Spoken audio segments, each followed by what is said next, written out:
Neskončno lep pozno pomladni dan se obeta danes.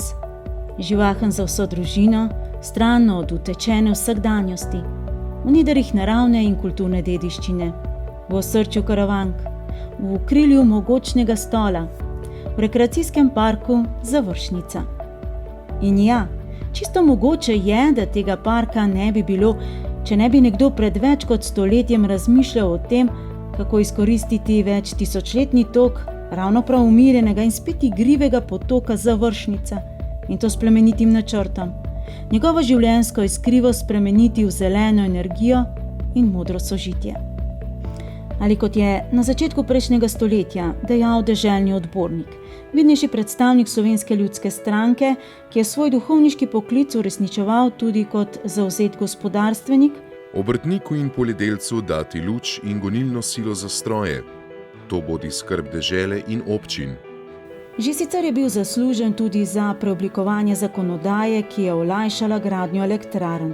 Naglašal je, da ohranimo domače vodne sile v domačih rokah.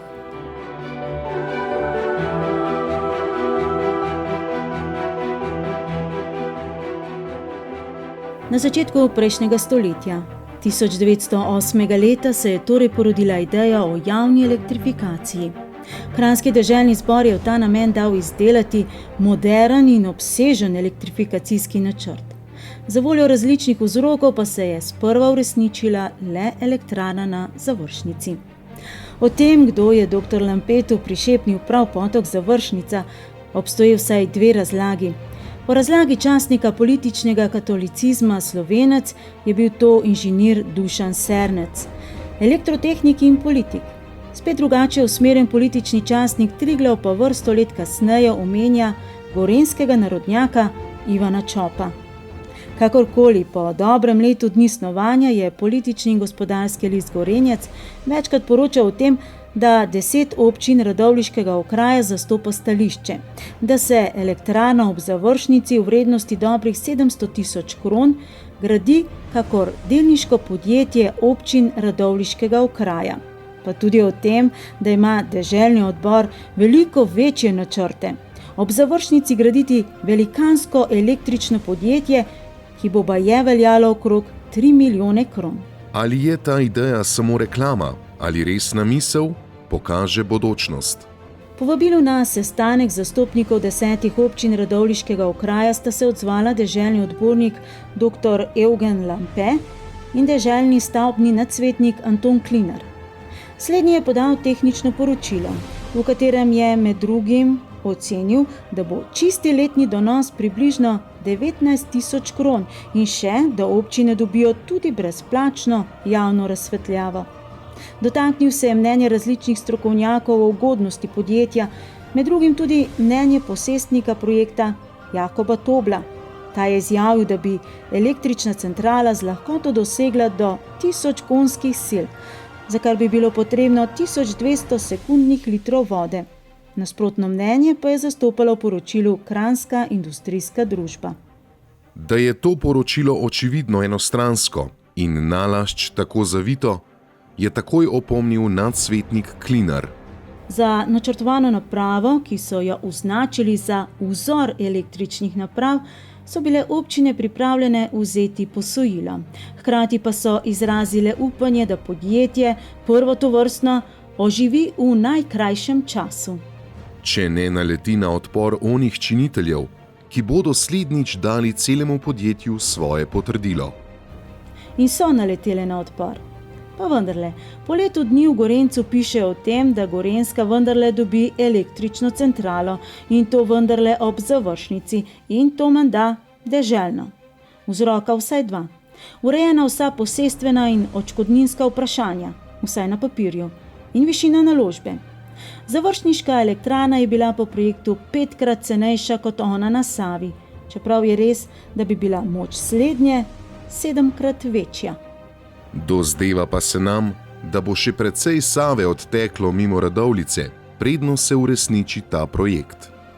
In po letu dni v članku z naslovom Bankrot v Završnici navajajo dva vzroka, zakaj je deželno električno centralo odnesla Sava. Kot glavnega navajajo prazne deželne blagajne in kot drugo ugotavljajo, da so se podjetja poprijeli ljudje, ki imajo v električnih podjetjih toliko razuma, kolikor slepci o barvah. Neka vplivna oseba pa jim je celo namignila. Da bode tisto posojilo, 10 milijonov, komaj zadostovalo, da se zamaše največje luknje razdrapane klerikalne banke in da se ustanovi zopet nekaj korit za najnovejše vskoke. Kakorkoli, 5. julija 1911. leta se je deželni odbor vendarle odločil nakupiti vse vodne pravice na Završnici. Vložil je prošnjo za koncesijo in za izgradnjo elektrarne, ki naj bi sprva oskrbovala 10 občin v Radovljiškem okraju. Vodopravno dovoljenje so skupaj z upravo državnih železnic pridobili šele oktobra 1913. leta in še takrat brez pritožb ni šlo. Gradilo pa se vseeno.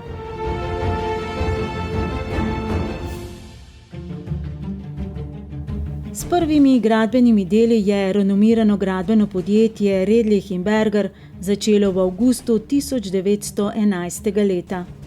Najprej z izgradnjo 758 metrov dolgega predora nad mostami, ki bo vodil Završnico na vrh visokega skalnega roba, odkoder bo voda po ceveh padala globoko na turbine. Težaška dela so opravili predvsem domačini, med strokovnjaki pa je bilo tudi nekaj Italijanov, ki so se tukaj tudi poročili. Zadnjo nedeljo je padla v zadnja stena ob navzočnosti zastopnikov deželnega odbora. Na zasedanju Kranjskega deželnega zbora je poslanec Janez Piber spregovoril o tem, kako previden in daljnogleden je bil deželni zbor, da je tako važno gospodarsko strujo pravočasno vzel v svoje roke. Predno bi sebični špekulanti, največji zaklad Kranjske dežele, to je njene vodne sile, vzeli v svoje roke in v sebične namene izrabili. In še, da bo razsvetljava z elektriko za polovico cenejša kakor sedanja petrolejka. In predvsem, koliko časa le bodo prihranili kmetje in obrtniki. Z načrti in ogledom že postorjenega se je poleti 1913. leta seznanil na licu mesta tudi železniški minister baron Forster, saj je zaradi možnega dograjevanja te naprave in možne akumulacije ravno Završnica jako sposobna za električno frakcijo železnic. Če delo tako napreduje, je upati, da bo deželna elektrarna v Žirovnici že letos gotova. In s tem bo storjen velik korak za napredek naše občine.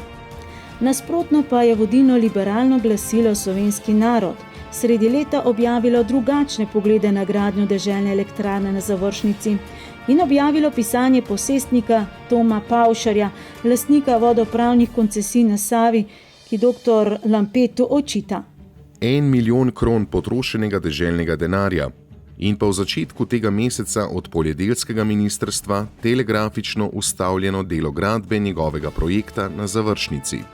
Tudi v Kranjskem deželnem zboru so se kresala mnenja o tem, kako potekajo dela, kako donosna bo naprava, in v časniku je bilo brati, da kljub velikim električnim silam vlada v zbornici strah pred lučjo. Poslanec dr. Karl Triller je predlagal, naj napravo pregledajo neprizadeti strokovnjaki. Mnenje enega od njih je tudi citiral. Da pomeni izvršiti električne naprave ob Završnici brez onih na Savi, kakor podkovati konja na ušesih. Vse pisanje pa se da slutiti tudi v luči prihajajočih volitev v Kranjski deželni zbor. Slovenec namreč poroča le o tem, da je deželni odbor sklenil, da dovodno cev napravi železar na Vitkovice na Moravskem, 2 turbini po 1500 konjskih sil, Tvrtka Tonje in Žabkar iz Ljubljane in da potrebne stroje dobavi akcijska družba Union, ki bo opravila tudi vsa inštalacijska dela. In še, da se bo uprava električne centrale vodila popolnoma ločeno od deželne uprave. Deželni odbor je najel posojilo v višini 2 milijonov kron in 8. novembra 1913. leta ustanovil samostojno gospodarsko podjetje Kranjske deželne elektrarne pod vodstvom Dušana Serneca, ki je že prej ugotavljal, da se skriva rentabilnost elektrarne v ceniku, ki se mora prilagoditi ne le potrebam, ampak tudi zahtevam prebivalstva. Elektrika ni več luksus samo za bolje situirane ljudi, ampak za najširše sloje. Prav posebej so obrekovalci gradnje na svoj račun prišli v zimi 1913-1914, ko je bilo vode v završnici res premalo. V začetku leta 1914, po volitvah, pa časnik Sava celo ugotavlja, da bodo dela na deželni električni centrali baje počivala. Tokrat zato, ker je povsod suša v kasah. Predno pa bodo nove volitve, utegnejo že malo bolj brskati po svojih z deželnim denarjem kupljenih podjetjih. 10. marca 1914. leta je okrajno glavarstvo Radovljica izdalo dovoljenje za gradnjo električnih daljnovodov iz elektrarne v smeri Jesenice, Bled in Brezje. Sredi leta na Bledu že stoje drogovi, izdelujejo se transformatorske hišice, postavljeni so drogovi za daljnovod do Brezja, ležice se bodo napenjale kasneje, da se ne dela škoda po polju. Čim bolj zgradba deželne elektrarne napreduje, bolj raste zanimanje zanjo. Oglašajo se obrtniki in tudi kmetje žele že letos mlatiti z elektriko. Sredi 1914. leta se je o zglednosti deželne elektrarne prepričalo tudi 80 tehnikov z Dunaja pod vodstvom višjega stavbnega svetnika Halterja, ki je dejal, da so se v 4-urnem ogledu lahko prepričali, da je ta naprava ne le v gospodarskem in komercialnem, ampak tudi v tehničnem oziru naravnost zgledna. Decembra 1914. leta je začel poskusno obratovati prvi agregat, ki je v začetku dajal tok za razsvetljavo gradbišča in za pogon črpalk na jezu. 25. februarja 1915. leta pa je prvič stekla električna energija v 50 km daljnovodov preko 35 transformatorskih postaj. Elektrarna na završnici je začela delovati. Za naše gospodarstvo zelo važna novica je to. Ali kot je v Slovencu zapisal dr. Eugen Lampe, je nastala vojska dela sicer zakasnila. Angleške bojne ladje so res da zasegle baker na morju. Tehniki so se borili s prirodnimi silami. Ustaviti pa jih niso mogle niti papirnate težkoče, ki so jih delali ljudje neblage volje. Turbine se vrte, stroji delujejo in luč je zasvetila. Slovenec poroča še, da je v celotnem okraju priklopljenih že okoli 3000 luči. Z Bleda prihajajo novice, da je venec luči okoli celega jezera in da je to naravnost čarobno. In iz Radovljice pišejo, da so sedaj kar velemestni in da silno močne in svetle luči po glavnem trgu razširjajo tako svetlobo, da lahko časnike bereš. Drugi agregat je začel obratovati šele sredi avgusta 1915. leta, ker jim je pri transportu zdrknil rotor generatorja po bregu 70 metrov globoko. Povpraševanje po toku je bilo jako veliko, zaradi pomankanja bakra pa je morala napeljava na Jesenice še počakati. 25. avgusta 1915. leta pa so bile kranjske deželne elektrarne postavljene na trgovsko podlago in vpisane kot javno podjetje za proizvodnjo, prenos in razdeljevanje električne energije ter gradnjo električnega omrežja. Zgoraj pred vhodom v rov, skozi katerega je napeljana završnica v 16 metrov visok železobetonski vodni vzdrževalnik, je nastalo majhno jezero, 70 000 kubičnih metrov vode. Ta nabiralnik naj bi služil za dnevno regulacijo vode glede na potrebe. Kot poroča Slovenec, je bil že prvi zajezilni poskus jako interesanten. Voda se je nabirala od 6. ure zjutraj do 6. ure zvečer. Nastalo je krasno jezero, kakih 200 metrov dolgo in do 100 metrov široko, zrcalne vodne gladine in temno modre barve. Prav ta načrtovani nabiralnik za vodo pa je bil med drugim vzrok za skorajšnjo večkratno ustavitev elektrarne. Med drugim je tudi tvrdka Lajkam Jožef Štal podala ugovor na podeljeno koncesijo, ker menda deželne elektrarne škodujejo njenemu obratu družbenih vodnih naprav v Medvodah. Zadnjo besedo je kasneje sicer izreklo avstrijsko vojno ministrstvo, ki je zahtevalo, da elektrarna obratuje in daje tok tovarni elektrod na Blejski Dobravi. Te so bile za armado na frontah jako pomembne. Moči je dovolj, zato je upati, da postane ta naprava pravi blagoslov za Gorenjsko. Delavski list Novi čas je 6 let kasneje v luči novih političnih razmer zapisal, da je milijonsko premoženje slovenskega ljudstva pristalo v žrelu belgrajskega demokratičnega centralizma. Da so večmilijonsko premoženje bivše kranjske dežele prodali za skledo leče in da je likvidacijska komisija skoraj 10 milijonov kron vredno imetje deželne elektrarne na Završnici ocenila le: Čujte, čujte, čujte! Na celih 180 824 kron 39 vin. Kot so poročali predstavniki pokrajinske uprave, je bila bilanca na dan 1. julij 1920. leta sledeča. Vrednost centrale naj bi bila dobrih 5 milijonov kron, dolga pa le za nekaj tisočakov manj. Pa še, da je bilo v prvih 4 letih po 100 do 200 tisoč kron izgube. Inženir Zupančič je podal svojo oceno, da je bila Završnica sicer natančno preračunana in vestno izpeljana, le da še ni izrabila vsega vodnega potenciala in da se je potrebno že sedaj ozirati, kako povišati njeno dela zmožnost. Završnica je v sedanjem stanju prezgodaj rojeno dete.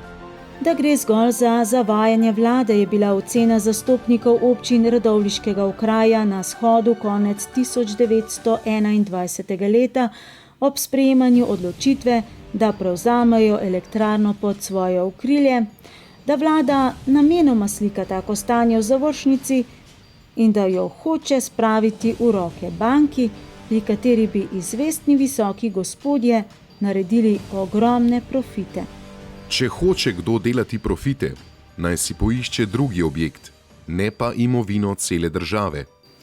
Vseučiteljiški profesor dr. Milan Vidmar je o elektrifikacijskih problemih več let kasneje spregovoril v trgovskem društvu Merkur in poudaril, kako električna energija ne more in ne sme biti več objekt trgovskih špekulacij in koristolovstva. Oblast ima dolžnost in pravico kontrolirati cene električne energije. In še, kako civiliziran človek ne more več živeti brez električne luči, brez električnega likalnika, kuhalnika in električnega motorja. Skratka, da je v zadnjih 2 desetletjih v civiliziranem svetu električna energija postala življenjska potrebščina. Kakor hrana, kurivo, luč in obleka. Kako malo časa je poteklo od tistih prvih odzivov kmetov, ko jim je Dunajska splošna električna družba po dograditvi elektrarne na Završnici ponujala zastonj prvi elektromotor. Najboljša žarnica je petrolej, najboljši motor pa vol. Ne, elektrike pa ne, bo strela udarila.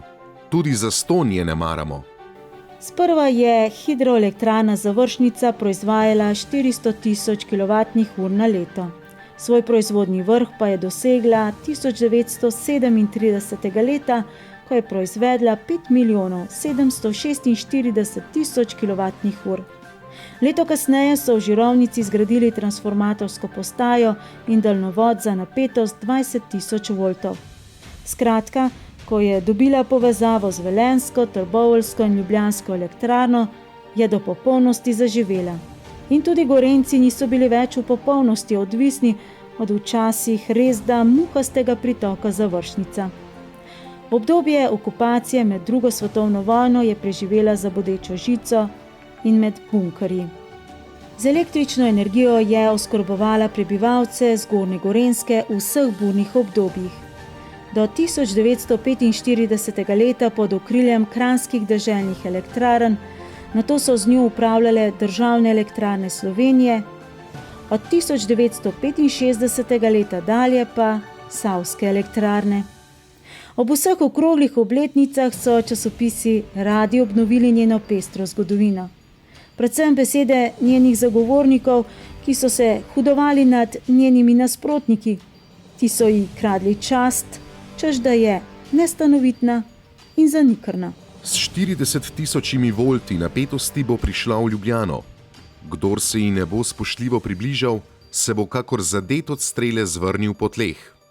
O počasnem iztekanju njene življenjske dobe in ob vse večjih potrebah po proizvodnji električne energije jo je leta 1978 nadomestil nov 4. agregat sosednje hidroelektrarne Moste, s katero sta sestavljali od leta 1952 enoten energetski sistem. Hidroelektrarna Moste je dajala 60 milijonov, završnica pa le 5 milijonov kWh na leto. Malo, vendar zanesljivo. In to ravno takrat, ko je energije primanjkovalo. Ali kot je zapisal publicist Drago Papler, 25. februar 1915 in 25. avgust 1915 imata tolikšen pomen, da bi bila primerna kot zaznamovanje dneva slovenskega elektroenergetskega sistema. Izračunal je še, da je hidroelektrarna Završnica v 90 letih delovanja proizvedla 380 milijonov kWh električne energije, kar pomeni prihranek 454 280 ton premoga, s čimer bi lahko napolnili 22 714 vagonov dolžine 15 metrov in nosilnosti 20 ton oziroma 340 km dolgo vlakovno kompozicijo.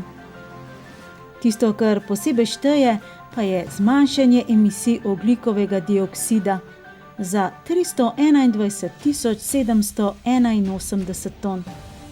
In to vse do 14. januarja 2005. leta, ko je v omrežje oddala zadnje kilovate in je padla odločitev, da hidroelektrarna Završnica, simbol gospodarskega razvoja in energetske neodvisnosti Slovenije, postane svojevrstni kulturni in tehnični spomenik zeleni energiji.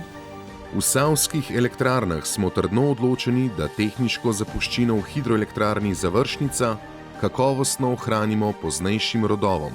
In da jo preuredijo tako, da bodo obiskovalcem na najbolj neposreden način približali zapleteno proizvodnjo električne energije iz obnovljivega vira, iz vode.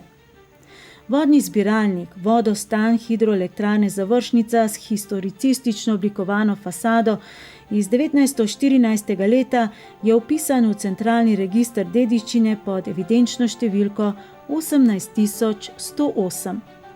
Pod evidenčno številko 471 pa je vpisana akumulacijska derivacijska dvoagregatna hidroelektrarna Završnica, zidana in oblikovana po Jugend stilu. Turbini sistema Peltron sta imeli po 1700 konjskih moči, pretok kubični meter na sekundo, izkoriščali pa sta 150-metrski padec. Skupaj s pripadajočima regulatorjema ju je izdelala ljubljanska strojna tovarna Tonje, predhodnica kasnejšega Litostroja. Turbini sta poganjali generatorja z močjo 1250 kV amperov, ki jo je priskrbela Splošna električna družba z Dunaja. Ta je priskrbela tudi ostalo električno opremo za elektrarno in za prve podeželske transformatorske postaje. Manjše suhe transformatorje, ki jih je konstruiral priznani strokovnjak dr. Milan Vidmar, pa so izdelali tudi v tvrtki Žabkar v Ljubljani. V vseh teh letih delovanja so obnovili le navitje obeh generatorjev in jo preuredili na daljinsko upravljanje. Na karti tematskih pohodnih poti na poti kulturne dediščine Žirovnice je Tehnični muzej Završnica označen pod številko 11. Ali kot je na slovesnosti o prerezu traku, ki je pomenil nov list v zgodovini Završnice, dejal takratni minister za okolje in prostor, češ da hidroelektrarna Završnica z izjemno lepo urejenim akumulacijskim jezerom in s plodno preteklostjo pridobivanja električne energije iz obnovljivih virov dokazuje, da lahko proizvodnja elektrike in varstvo okolja delujeta sinergično v prid človeka in narave. Neskončno lep dan je bil danes. Preživeli smo ga v potoku Završnica, 8 km dolgi strugi po slikoviti dolini Zavrh. Od dveh izvirov na zelenici pod Stolom do izliva v Savo. Dober 1,5 kilometra pred izlivom je človeška roka, včasih tudi nepredvidljivi potok, zajezila in umirila v slabe 3 hektarje velikem Završniškem jezeru. V njem so svoj dom dobile potočne postrvi, šarenke in lipani. Dan smo preživeli ob potoku Završnica in njegovi večstoletni simbiozi s človekom. Kupoprodajna pogodba, pisana na pergamentu iz davnega 1539. leta, kaže na to, da je človek njegovo moč izkoristil za vlečno kladivce.